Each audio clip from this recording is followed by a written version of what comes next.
即马邀请您到店聆听青海武上书的开始，主题是互头脑做阮的朋友。1992年12月24号，讲伫福尔摩沙三地门。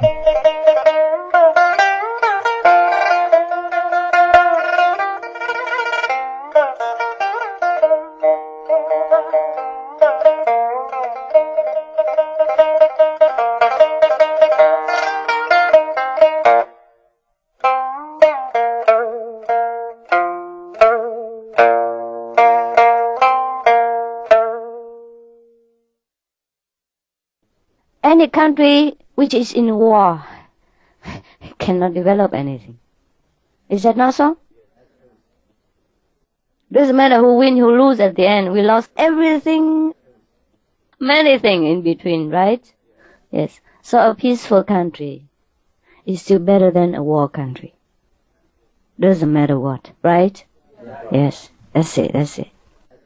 That's why in olden time, for example, Confucius, he advocated loyalty to the state. Of course, he doesn't mean that the state has to be rotten, right? But anyhow, if we have already very approximately peaceful country, let's put up with it. Because if we say you have to always fight against the state because the state always rotten, then always in war. Or the country will always be in war. But it's good that we have one or two good, and then it can guide the whole group or the whole country. That's also very good enough. Like yesterday, I told you the story about King Ashoka. After he was awakened and appreciate the Buddhist teaching, he became a good king, and the whole country became good. All the people take the precepts and don't steal, don't lie, and don't kill, and anything like that. And the whole country became different. So it is important to have one or two leaders in a country or in any place to guide the people and to guide mankind. Therefore, people often like to come to see the enlightened master or the sages because they believe these persons are the few who can guide mankind. Yes. Otherwise, each one of us who are not enlightened will guide the other one who also are not enlightened. And both go nowhere. That's why since ancient time, people worship sages and enlightened master for themselves, not for the sake of the master. If a master still like people to worship, then he is not a master. But he might put up with it. Just let it be. Or he might think nothing about it. Whether you bow to him, you scold him, is a similar thing. He acknowledges what it is, the value of it, but both of them mean nothing to him. He knows diamond is diamond, stone is stone, but he wants none. If he has to use diamond, then he use it. If he has to use stone, he use it. Stone are used for building, paving road, is all right. Diamond are using for embroidery, decoration, or beautifying somebody's grace, it's all right. But mostly the master wants none of it. If the master wants, just because for the sake of the people, he might pave the road for the disciple to walk, he might build a house for the disciple to rest and meditate, but that doesn't mean he wants any of them. But he acknowledges it. He acknowledges the value of each. Accordingly, that is all. But to master, there's no desire, no wanting of any kind, because the master is fully satisfied inside. That's difficult to explain. How somebody who is fully satisfied inside, but it is like that. And then you want nothing else.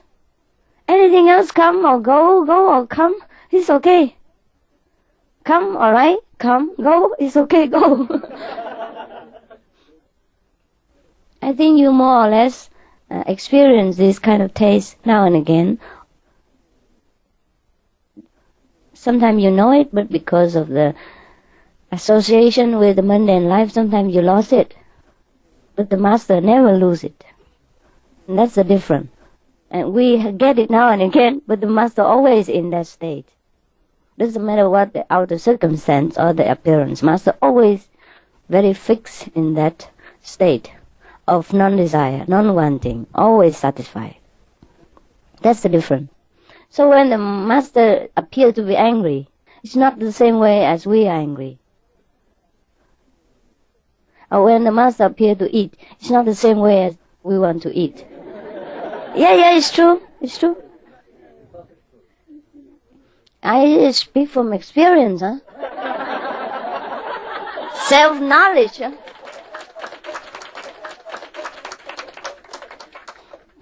Everybody in the world behave differently. What do you concern me? Understand? Whether you behave good or bad, it is not my problem. But because I am the so-called teacher, if whatever I can teach you, I have to, that's all. But actually I hate teaching, I tell you the truth. Because I respect people. And I have such a conviction that everybody is alright the way they are. I accept everyone the way they are. They don't need to change anything. They live the way they live, it's okay. I don't feel trouble that people live the way they do. I do not feel bothered.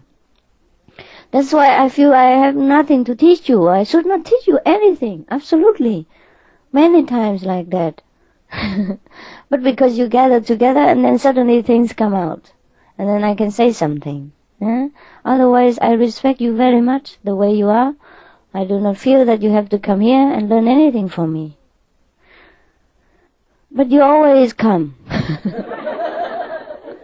And then you always make such kind of face like, I'm longing for the tooth.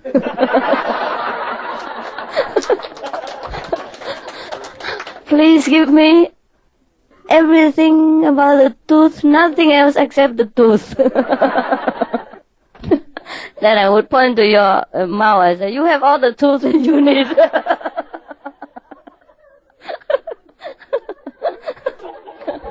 And if you don't have any tooth, then go to the dentist.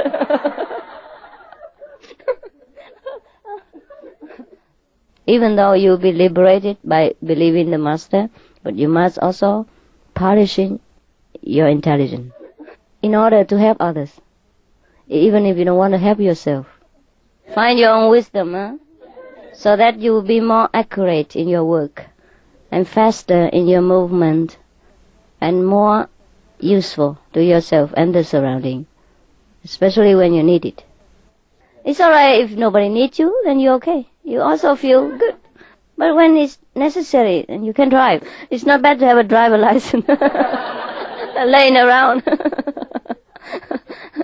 But don't just drive anywhere.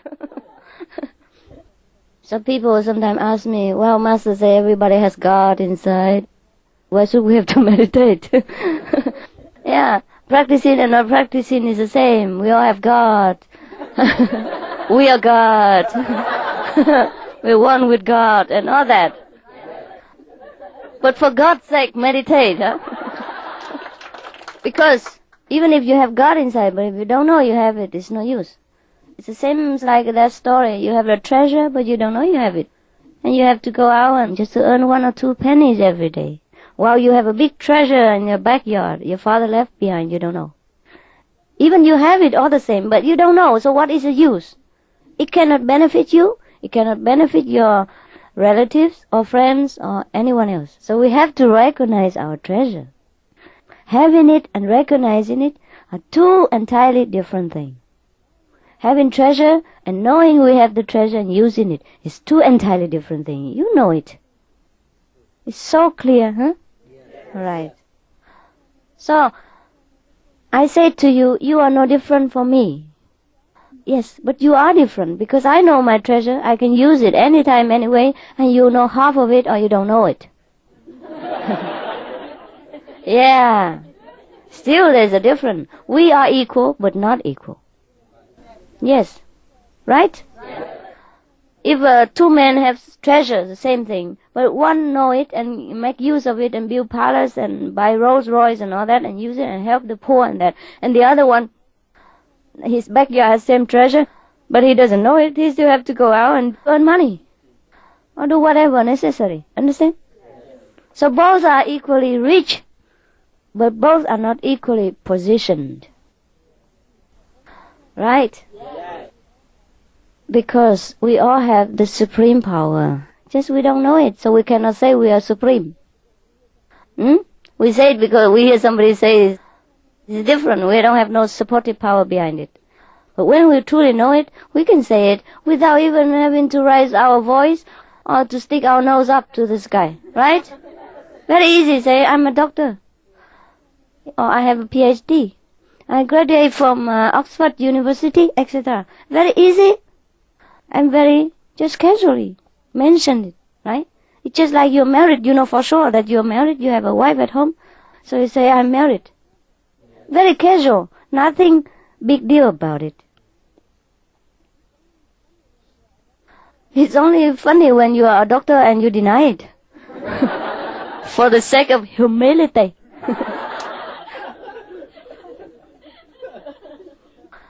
Oh, no, for God's sake, I'm not a doctor. No. Just a mistake. I study in the university by mistake. I got a doctor degree by mistake. The person who handed it to me is mistaken. Can it be? What for? It's easy and casual. You just mention, yes, I have graduated. I'm a medical doctor. Can I help you? Right? If you need any help, then I'm capable. That's all. If you don't need, it's fine. Yeah. It's the same thing. Huh? So to practice and to realize yourself is a very natural process. Just like you learn in the university and one day you graduate and you become a medical doctor or a philosophical doctor. So when we first meditate, maybe we were very excited and want to have a certificate hanging there and showing everybody. And after a while we grow out of it, and we understand and we used to with the power that it just suddenly awakened within us, and then we know how to balance it. We be calmer, very natural, very spontaneous. Not when we were so excited, driving around, driving upside down, driving wrong direction, all over the place, and telling people to be passenger. You understand? When we first have a license, we tend to love driving around also. But after we get tired. And sometimes we enjoy to sit there and let people drive, right? Yeah. Similarly, after we practice for a while, we calm down. Yes, we calm down. And if people happen to have affinity with us, we talk, but without wanting to convert people. We talk because that is the truth that we want to spread. That is the happiness that we just, by the way, want to share. Thank you for your love.